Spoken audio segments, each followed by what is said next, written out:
Friends, welcome back to my channel Payel's kitchen. আজকে আমি তোমাদের সাথে দই কাতলার রেসিপি শেয়ার করব। তাহলে চলো বন্ধুরা, খুবই সহজভাবে রেসিপিটি শেয়ার করি। প্রথমেই কাতলা মাছ পরিষ্কার করে ধুয়ে অল্প একটু নুন আর লেবুর রস দিয়ে মেখে 15 মিনিটের জন্য রেস্টে রেখে দিচ্ছি।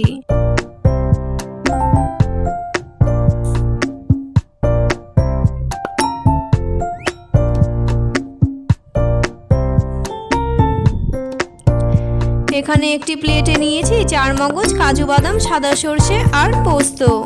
এই সব কিছুকে এখন উষ্ণ গরম জলে ভিজিয়ে 10 মিনিটের জন্য রেখে দিচ্ছি।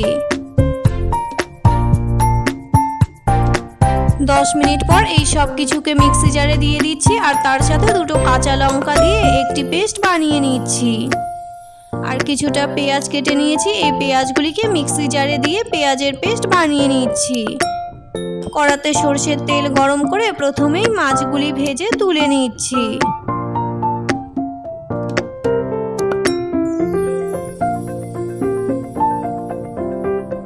মাছ ভেজে নেওয়া হয়ে গেলে ওই তেলেই ফোড়নে দিচ্ছি গোটা গরম মশলা, গোটা জিরে আর তেজপাতা। ফোড়ন ভাজা হয়ে গেলে পেঁয়াজের পেস্টটি দিয়ে দিলাম। একটু নেড়ে চেড়ে পেঁয়াজের পেস্ট হালকা মতো ভাজা হলে চারমগজ, কাজু বাদাম, পোস্ত আর সাদা সর্ষে বাটা দিয়ে দিলাম। স্বাদ মতো নুন আর মিষ্টির জন্য অল্প একটু চিনি দিয়ে দিলাম। এখন সব কিছুকে ভালো করে কষিয়ে নিচ্ছি।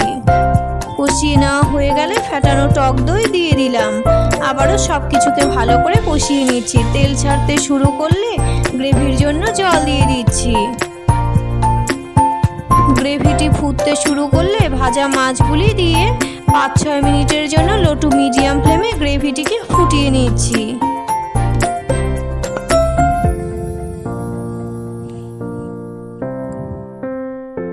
সবশেষে কাঁচা লঙ্কা, গরম মশলা আর ঘি দিয়ে নেড়ে চেড়ে নামিয়ে নিচ্ছি দই কাতলা।